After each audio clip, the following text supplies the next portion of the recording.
여러분들 안녕하세요. 반갑습니다. 보은철학원장 역술가 보은도사입니다.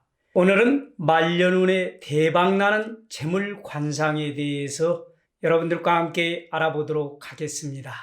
여러분들 재물운이 대박난다라고 하면 귀가 번쩍 뜨이시죠?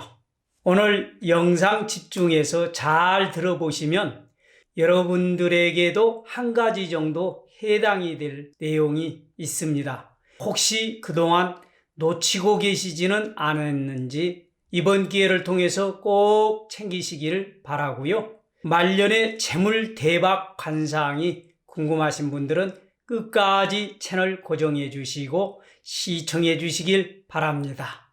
영상에 앞서서 좋아요, 구독은 여러분들의 사랑입니다.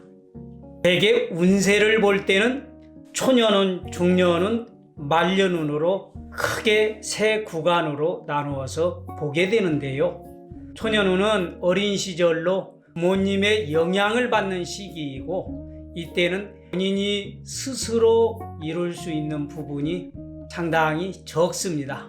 그러나 중년운은 스스로 씨를 뿌려서 농사 짓는 시기로 이 기간을 어떻게 보내느냐에 따라서 말년운에 적지 않은 영향을 끼치게 되는데요. 말년운은 자신이 이룬 성과와 더불어서 부부, 자식, 건강, 재물 등을 모두 포함하기 때문에 어느 시기보다도 이 말년운이 가장 중요하다라고 말씀을 드릴 수가 있습니다. 부모를 잘 만나서 입에 금수저를 물고 초년, 중년운이 아무리 좋아도 말년에 이르러 가진 재산을 모두 잃고 건강마저 함께 잃게 되고 또 가족에게 애면을 당한다면 그동안의 세월이 참으로 무의미해질 것입니다. 그래서 관상에서 최고로 치는 것을 말년의 건강과 재물이 얼마나 발복이 되느냐입니다. 말년운은 관상학적으로 하관, 즉 이 부분에서 밑부분의 턱 라인, 이 부분이 말년운에 해당이 됩니다. 그래서 코 아래 요 인중 부분이라고 하죠. 인중 밑으로 이 입술의 생김새라든가 또 이 귓불, 이 밑부분 등이 말년에 속하며 예전에는 뭐 한 51세부터 이렇게 말년으로 보았습니다만 요즘에는 상당히 오래 삽니다. 그래서 요즘은 60세 이후를 말년으로 보게 됩니다. 그 중에서 재물운을 주로 보게 되는 것은 이 재백궁을 빼놓을 수가 없는데요. 이 재백궁은 이 코끝에서부터 콧망울 요 부분을 잘한다라고 보시면 됩니다. 재백궁이 튼튼하고 윤기가 있으면 재물운이 좋은 길상으로 보게 되는데요. 코는 얼굴에 비례해서 적당히 큰 것이 좋습니다. 얼굴은 작은데 이 코만 주먹만 하다라고 해서 재물운이 좋은 것은 아니지요. 인중은 이 부분인데요. 건강운을 나타내는 부위이기도 합니다. 사실 말년에 건강운이 좋아야만이 재물운이 좋아지거든요. 그래서 말년운을 논한다라고 하면은 이 건강을 빼놓을 수가 없는데요. 인중에 상처나 사마귀 혹은 점이 있다면 좋지 않는 증상으로 말년에 재물운이 약해지게 되는 겁니다. 그 다음에 이 코의 모양을 잘 살펴보아야 하는데요. 대부분 보면은 이 콧대, 이 부분을 지뢰궁이라고 합니다만은 이 콧대가 휘어 있거나 바른 모양이 아닌 경우에는 부모 형제지간의 인연이 약하고 부부와 인연이 약한 그랑으로 보고요. 또 콧대가 지나치게 빈약하면 배우자 운도 약하고 재물복도 약해지는 그 현상으로 보게 됩니다. 이 콧등에 가로주름이 많으면 잔병치레를 심하게 하고요. 가로주름이 많게 되면 가족과의 인연이 약한 현상이라고 볼 수가 있습니다. 이 코끝을 준두라고 하는데요. 준두가 적당히 솟아서 오똑한 경우에는 청년운 이후에 형편이 나아져서 중년을 걸쳐서 말년에 재물운이 더욱더 발복이 잘 되는 상이라고 말씀을 드릴 수가 있습니다.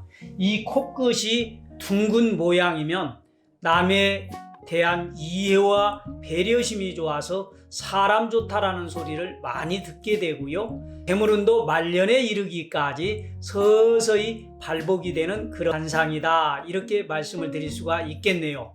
콧구멍이 큰 사람은 돈을 버는 능력은 분명히 있습니다. 그런데 그런 사람은 낭비벽이 심해요. 그래서 이 빈천함을 면하기가 어렵고, 호탕하고 성격은 좋지만은 입이 가벼워서 비밀을 간직하지 못하니 신용을 얻기가 어렵고, 건강으로는 기력이 약하니 장수하기가 어려운 상입니다. 반대로 이 콧구멍이 지나치게 작은 사람은 돈을 모으기가 힘들지만은 한번 들어온 돈은 일체 주머니에서 나가지를 않아서 일명 구두쇠 유형이라고 이렇게 말할 수가 있습니다. 이런 사람들은 대부분 평생간 남에게 손을 벌리는 일은 없습니다. 이 콧구멍이 밖으로 드러나 훤히 보이는 사람들이 있죠. 이런 사람들은 인덕이 부족하고 돈도 쉽게 빠져나가기 때문에 박복한 그런 관상이라고 이런 말씀을 드릴 수가 있습니다. 이 콧망울이 두툼하면 재물운이 좋다고 해석을 하며, 이런 사람들은 적극적이고 의지가 강하며 체력도 잘 관리를 하는지라 중년에 이어서 말년까지 건강과 재물운의 발복이 잘 되는 관상이라고 이런 말씀을 드릴 수가 있겠습니다. 반대로 이 콧망울이 지나치게 작으면 운세가 전반적으로 약해지고 재물운도 박복하게 흐르게 됩니다. 이어서 이 턱 부분을 한번 볼까요? 이 턱 부분은 말년운을 상징한다라고 하는데요. 이 턱은 다부져 보이고 둥글고 풍요로워 보이는 모양이 말년에 재물운이 좋은 길상으로 봅니다. 가끔씩 주걱턱이 말년운이 좋다고 이렇게 말하시는 분들이 있어요. 뾰족하게 빠진 주걱턱 스타일이라면 중년운이 받쳐주지 못하게 되면 말년운을 보내기가 참으로 어렵게 됩니다. 이 재물운을 예측할 때는 깃불을 뺄 수가 없지요. 이 깃불을 갖다가 수주라고 합니다. 진주가 달린 모양이다 라고 해서 수주라고 하는데요. 이 수주가 두터운 후덕지상이 말년에 부자가 될 확률이 높습니다. 기관상 중에서 이 깃불이 잘 발달이 된 사람들은 가족은 물론 부부간에 화목하며 사람들을 거느리는 능력도 탁월한 상으로서 성적으로 매력도 지니고 있어서 말년까지 활기찬 활동을 하게 되는 상입니다. 반대로 이 깃불이 없거나 지나치게 작은 사람들은 생각이 많고 소심한 부분들도 있어요. 그러나 톡톡 튀는 아이디어를 많이 가지고 있는 사람이고요. 작은 것에 집착을 하게 되어서 큰 것을 이룰 수가 있는 그러한 관상이기도 합니다. 그럼 여러분들 말년을 어떻게 하면 좋게 만들 수 있을까요? 말년운을 좋게 하려고 턱이나 기 등 성형을 해서 후덕하게 만드는 일은 사실 쉽지 않습니다. 미용상으로는 둥글둥글하고 후덕한 하관보다는 날씬한 V라인을 더 예쁘게 평가하기도 합니다만, 현재 상태로 말년운을 변화시키고 싶다면 입꼬리를 주목을 해야 합니다. 이 입꼬리가 처지면 얼굴이 우울해 보이고 이성관계도 좋지 못해서 부부운도 약해지게 됩니다. 또 피부 탄력도 말년운에 영향을 주게 되는데요. 피부 톤이 칙칙하고 탄력이 없어 늘 늘어지는 타입은 복을 모으기가 어렵습니다. 얼굴에 살집이 조금 없더라도 피부에 탄력이 있어 탱탱한 느낌을 준다면 재물을 모으는데 좋은 영향을 미치게 되는데요. 여러분들이 그래서 나이가 들어서도 이 피부 관리를 잘 해야 하는 이유가 바로 여기에 있는 겁니다.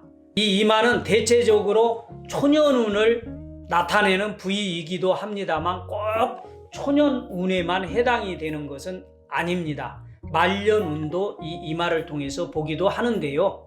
이 이마에 지나치게 주름이 많으면 평탄한 생활이 어려우므로 이마를 찡그리거나 주름을 잡는 습관이 있다면 고치는 것이 재물운이 좋아지게 하는 방법이 되겠습니다.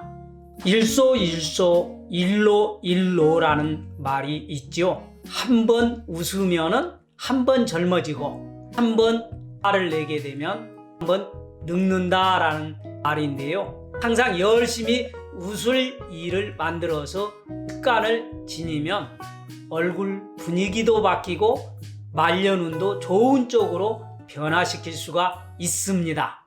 오늘은 여러분들과 함께 말년운에 대박나는 재물관상에 대해서 알아보았습니다. 오늘 영상에 도움이 되신 분들은 좋아요 꼭 눌러주시길 부탁드립니다.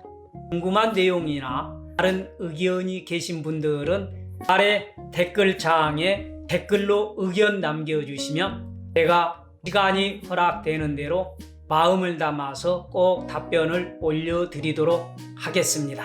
오늘도 끝까지 시청해주신 여러분들 감사합니다. 저는 더 좋은 영상을 준비해서 또 찾아뵙도록 하겠습니다.